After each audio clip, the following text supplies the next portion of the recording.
Hello मेरे प्यारे दोस्तों। कल की कहानी में हमने पढ़ा था कि मनोहर जी अपनी पुरानी बातों को याद करके दुखी हो रहे थे कि तभी उस वृद्धाश्रम के संचालक ने मनोहर जी को आवाज़ दी। मनोहर जी ने कागज़ को अपनी जेब में रख लिया। अपने आंसू पोंछते हुए एकदम से बोले, जी बोलिए। मनोहर जी, आपके बेटे और बहू आपसे मिलने आए हैं और आपका पोता भी उनके साथ है। मनोहर जी चौंक गए कि आज मेरे बेटे बहू को मेरी याद कैसे आ गई। साथ ही उनके चेहरे पर नफरत के भाव आ गए। लेकिन जब वह ऑफिस में पहुंचे तो उनका 5 साल का पोता गोलू दादू दादू करके उनके पैरों से लिपट गया। मनोहर जी की आंखों से आंसू छलक गए और पोते को देखकर वह कमज़ोर पड़ने लगे। परंतु उन्होंने एकदम से सोचा कि नहीं, यह कमज़ोर पड़ने का वक्त नहीं है, यह मजबूती से अपने निर्णय पर टिके रहने का वक्त है। गुस्से से अपने बेटे से बोले, क्यों आए हो यहाँ? चले जाओ यहाँ से। मुझे किसी से मिलने की कोई ज़रूरत नहीं है। मैं यहाँ बहुत खुश हूँ और अपना वक्त खुशी से काट रहा हूँ। वह दरअसल पिताजी, आज गोलू का जन्मदिन है और हमने घर पर पार्टी रखी है। गोलू चाहता है कि उसके जन्मदिन की पार्टी में आप भी उपस्थित रहें। अगर आप पार्टी में आएंगे तो आपके पोते का मन रह जाएगा। तभी मनोहर जी ने कहा कि देखो, मैं वह घर छोड़ चुका हूँ और मैं अब उस घर में दोबारा नहीं जाऊँगा। तब उनका बेटा बोला कि बाबूजी, चलिए घर चलिए, आज पार्टी में आपके दोस्त भी आएंगे, सारे पड़ोस के लोग और रिश्तेदार भी आएंगे। जब वह आपके बारे में पूछेंगे तो हम लोग उनसे क्या कहेंगे?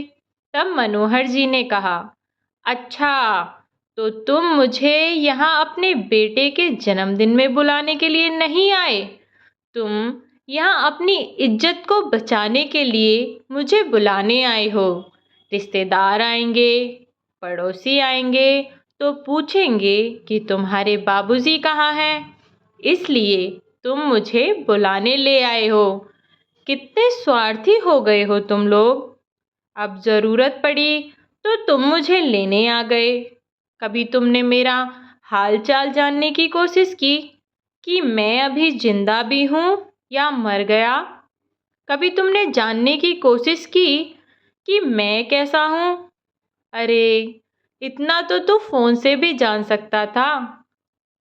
फ़ोन से ही मेरा हाल चाल ले लेता। लेकिन तूने तो इतना भी ज़रूरी ना समझा कि ये पूछ ले कि वृद्धाश्रम क्यों चले गए। आज जब ज़रूरत पड़ी तो आ गए हैं हाथ जोड़ कर लेने। नहीं, मैं कहीं नहीं जाऊंगा, यही मेरा घर है, मैं यहीं रहूंगा।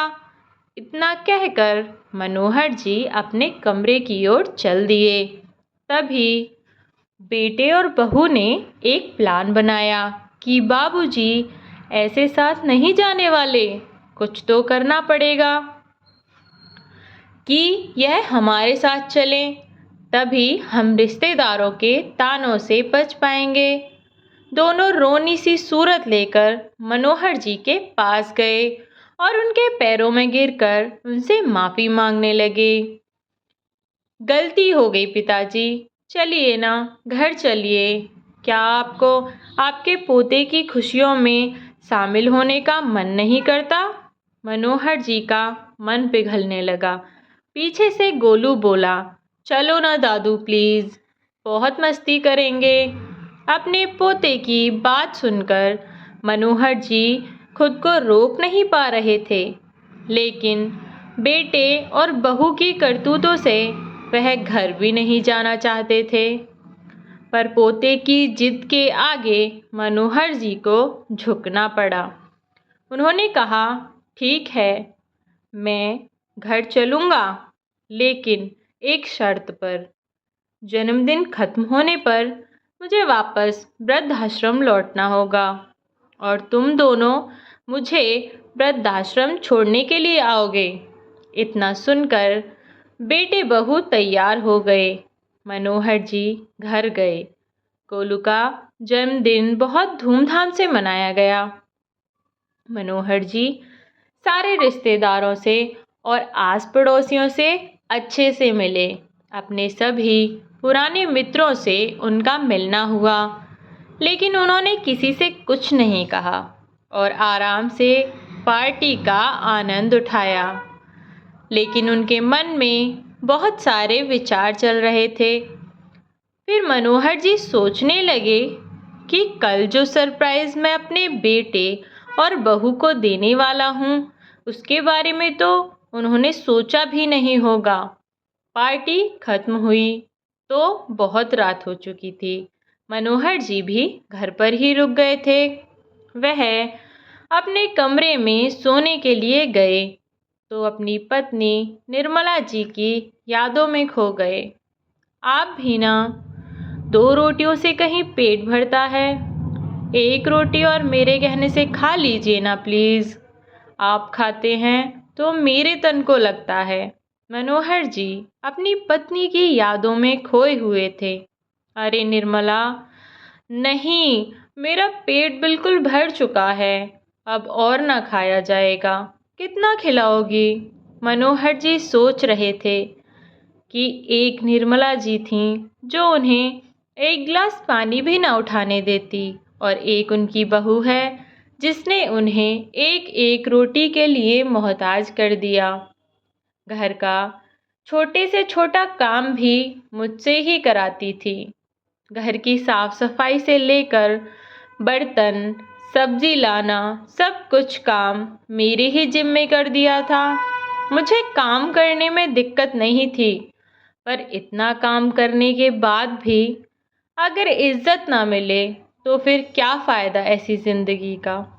अपनी पत्नी की यादों में खोए हुए ना जाने कब उनकी आंख लग गई। जब सुबह हुई और वह कमरे से बाहर आए तो उनके बेटे और बहू दोनों तैयार खड़े थे। बहू सुधा बोली, चलिए पापा जी, तैयार हो जाइए, आपको वृद्धाश्रम छोड़कर आना है ना। दरअसल सुधा के मन में विचार चल रहे थे कि कहीं ऐसा ना हो कि मनोहर जी वापस से वहीं रहने का मन बना लें। इसलिए उन्हें जल्दी से जल्दी वृद्धाश्रम छोड़ आना चाहिए। मनोहर जी भी अपने बेटे और बहू की मनसा को समझ गए थे, इसलिए वह भी नहा धोकर जल्दी से तैयार हो गए। जब वह वृद्धाश्रम जाने के लिए गाड़ी में बैठे तो बहू सुधा के चेहरे पर एक संतुष्टि भरी मुस्कान थी, लेकिन मनोहर जी भी मन ही मन सोच रहे थे कि चलो बेटा, आज तुम्हें जो सरप्राइज़ दूंगा उसके बाद से तुम वृद्धाश्रम का नाम लेना भी भूल जाओगे। यह सब सोचकर मनोहर जी कार में बैठ गए। एक बार उन्होंने अपने घर को निहारा और सोचने लगे कि ठीक ही है, जहाँ मन को तसल्ली मिले वहाँ रहना ही ठीक होता है। वैसे भी बेटे और बहू को मुझे यहाँ से निकालने की बहुत जल्दी है। अपना वृद्धाश्रम में ही ठीक है, जहाँ मैं अपने मन से खाता हूँ, अपने मन से सोता हूँ, सब काम अपनी मर्जी से करता हूँ, किसी की कोई चिक-चिक नहीं होती। वृद्धाश्रम पर पहुंचकर बेटा बहू कार से उतरकर खड़े हो गए और मनोहर जी वृद्धाश्रम में अंदर की ओर जाने लगे। तभी मनोहर जी चलते चलते रुक गए और अपने बेटे और बहू को आवाज़ लगाई। दोनों अपनी गाड़ी में बैठने को तैयार ही थे कि मनोहर जी की आवाज़ सुनकर रुक गए। मनोहर जी ने कहा, अभी मत जाओ, मुझे तुम्हें किसी से मिलाना है। तब वे दोनों मनोहर जी के पीछे पीछे चल दिए।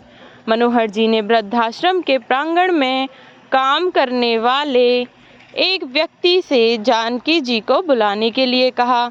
जानकी जी को देखकर मनोहर जी का बेटा सन्न रह गया और उनकी बहू सुधा तो जैसे काटो तो खून नहीं, उसकी हैरानी का ठिकाना न था। वह दौड़ कर गई और जानकी जी के गले लगकर फूट फूट कर रोने लगी कि माँ माँ, आप यहाँ कैसे? आप यहाँ कब आईं? और आपने मुझे बताया भी नहीं। उसकी बातों का जानकी जी ने कोई जवाब नहीं दिया। तब सुधा बोली कि माँ, कल ही तो मेरी भाभी से बात हुई थी, मुझे तो भाभी ने भी नहीं बताया। मैं तो सोच रही थी कि आप भैया भाभी के साथ बहुत खुश रहती हैं, बहुत अच्छे से रहती हैं। और जबकि मैंने भाभी से कितनी बार पूछा कि माँ कहाँ है, मेरी कितने दिन से उनसे बात नहीं हुई, एक बार तो मेरी माँ से बात करवा दो। तो भाभी ने कहा कि आप तीर्थ यात्रा पर गई हुई हो। मैंने भी सोचा कि शायद तुम तीर्थ यात्रा पर गई होगी। मुझे क्या पता था कि उस जालिम औरत ने तुम्हें यहाँ छोड़ दिया है। सुधा की बात सुनकर जानकी जी फूट फूट कर रोने लगीं और कहने लगीं कि बेटा, तुम्हारे भाई भाभी ने तुमसे झूठ बोला था। वह मुझे यहाँ 1 महीने पहले वृद्धाश्रम में छोड़ गए। लेकिन माँ, तुम मुझे फ़ोन करके भी तो बता सकती थी। उन लोगों की हिम्मत कैसे हुई मेरी माँ के साथ यह सब करने की? इतना कहकर सुधा अपनी माँ से लिपट कर रोने लगी। लेकिन बेटा, मैं तुम्हें कैसे फ़ोन करके बता सकती थी? जिस दिन मैं यहाँ वृद्धाश्रम में आई तो मैंने तुम्हारे ससुर जी को यहाँ देखा। इसका मतलब तो यह है कि तुम्हें और तुम्हारी भाभी में कोई फ़र्क ही नहीं है। तो फिर मैं कैसे तुम्हें फ़ोन करके तुम्हारे भाई और भाभी की करतूत बता सकती थी?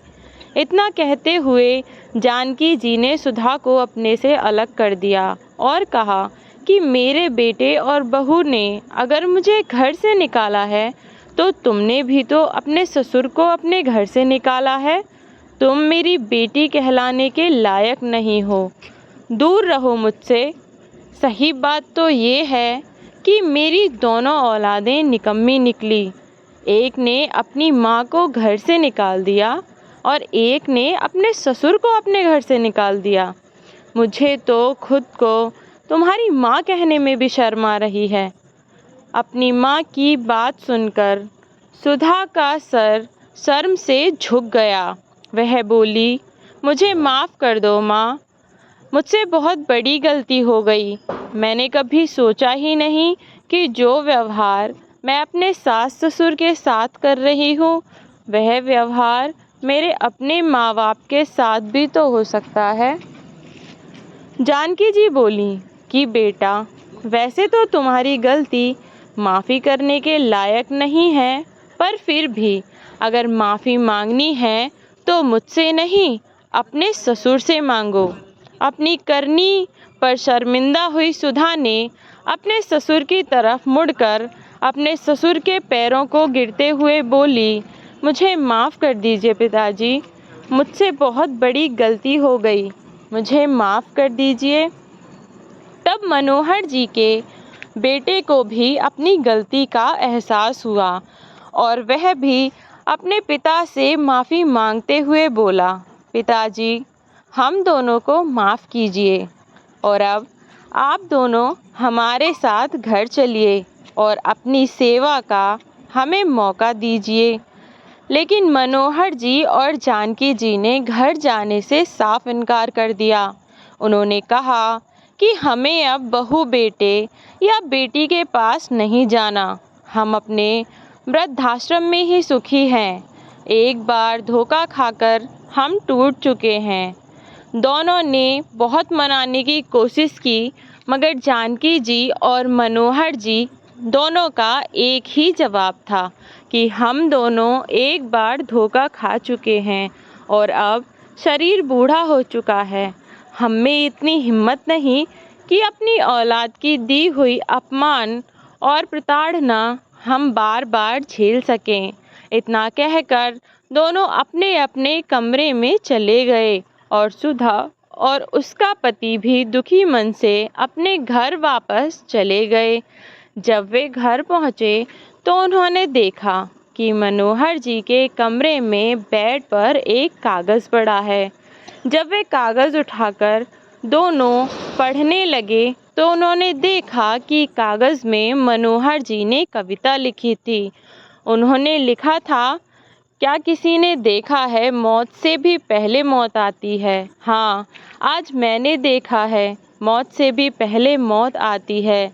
जब ज़िंदगी अपने आखिरी पड़ाव पर आती है, शरीर है जो साथ नहीं देता, बस सांसें ही हैं जो आती जाती हैं।